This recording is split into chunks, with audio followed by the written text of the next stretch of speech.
Благодарю вас. Muchas gracias, señor presidente. Quisiéramos darle la bienvenida a usted, señor presidente, y agradecemos contar con su presencia. Vaya nuestro agradecimiento al secretario general por su exposición informativa, que hacemos también extensiva a la señora Lourdes Tibanuala. Agradecemos a México por haber señalado a nuestra atención el tema del debate que hoy nos reúne, que es efectivamente muy pertinente porque los problemas que encara la humanidad no han hecho sino empeorarse y la pandemia de la COVID-19 los ha transformado en temas imperiosos, exponiendo las vulnerabilidades en todas las regiones del mundo e incluso en los países ricos. La desigual repartición de la riqueza no hace sino amplificar las desigualdades, ya sea en el seno de las sociedades como en el plano internacional.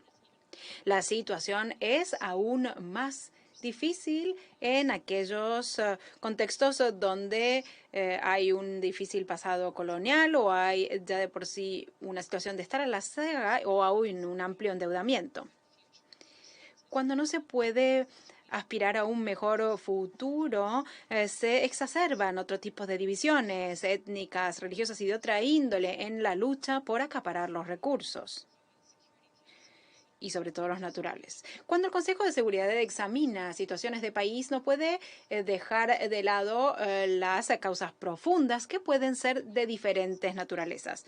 Ahora bien, cuando se aborda cómo superar todo esto, hay que recurrir a los mecanismos de que disponemos.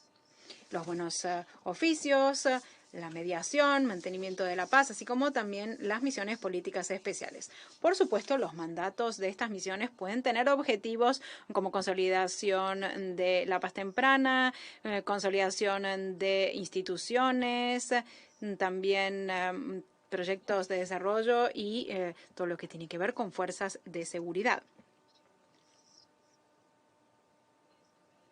Por supuesto, es valiosísima la asistencia humanitaria que se puede prestar en este contexto. Todo esto repercute positivamente en la población en situación de necesidad y reduce la presión del conflicto.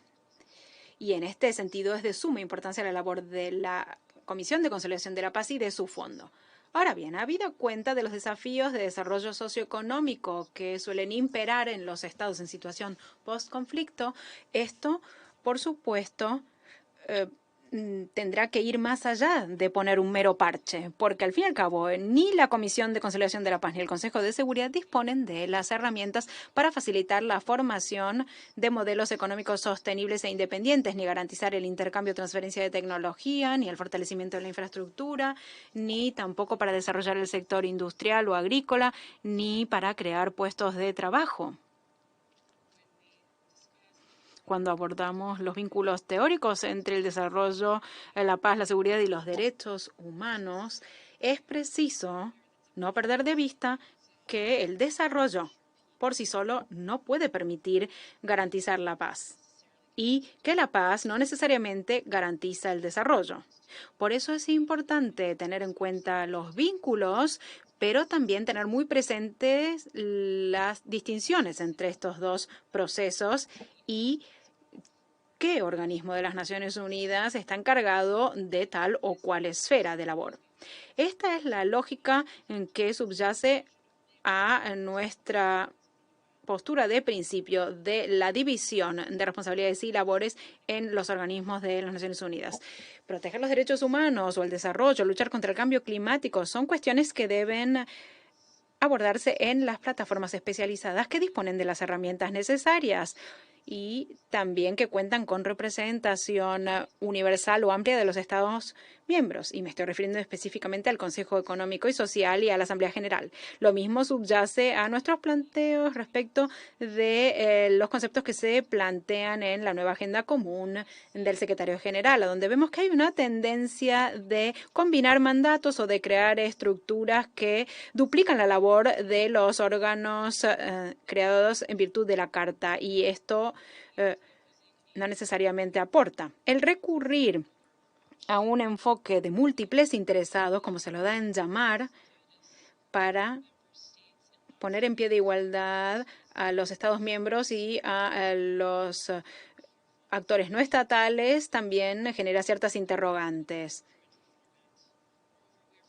También estamos convencidos de que la aplicación plena solo puede lograrse a través de decisiones adoptadas por consenso. Lamentamos la propuesta de adoptar decisiones en la Asamblea General pasado mañana sin celebrar las consultas del caso, lo cual es contrario al objetivo mismo del consenso y nos parece apresurado.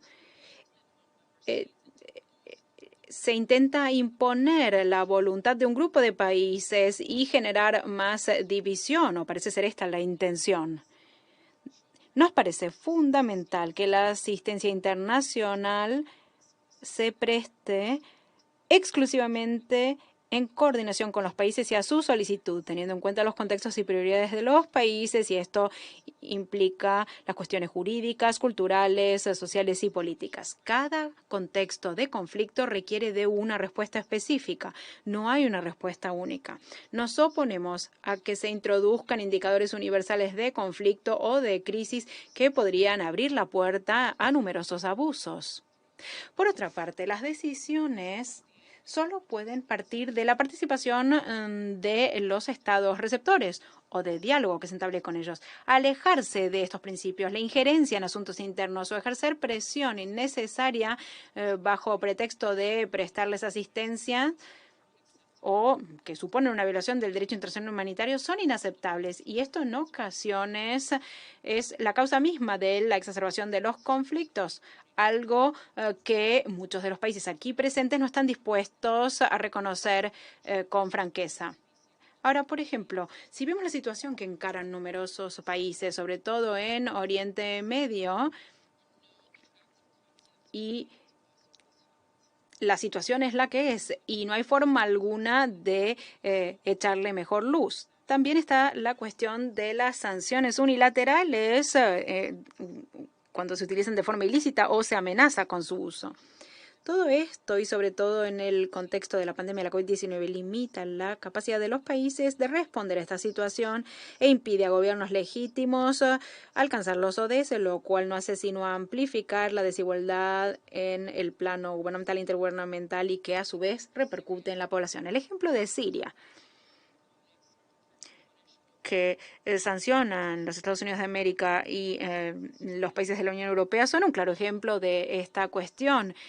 Y justamente cuestiona el vínculo entre paz y desarrollo. Instamos a los involucrados a que oigan el llamado del secretario general y a que pongan fin a esta práctica dañina. Para concluir, señor presidente, no puedo sino mencionar que se haya recurrido al Consejo de Seguridad para ridiculizar y a Belarus.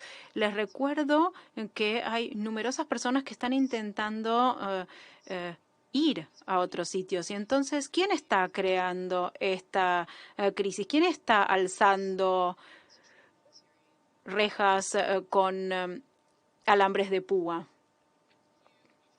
En ocasiones se suele decir que siempre hay que respetar el derecho de los derechos humanos, pero cuando hay que respetarlo se le echa la culpa o se le traslada la responsabilidad a otros. ¿Qué es lo que ha llevado en Oriente Medio, por ejemplo, a que haya refugiados sirios en las fronteras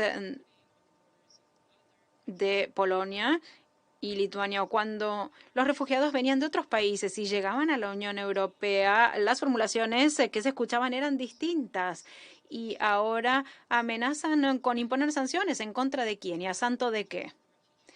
¿No quieren aceptar a los refugiados que se acercan a la Unión Europea?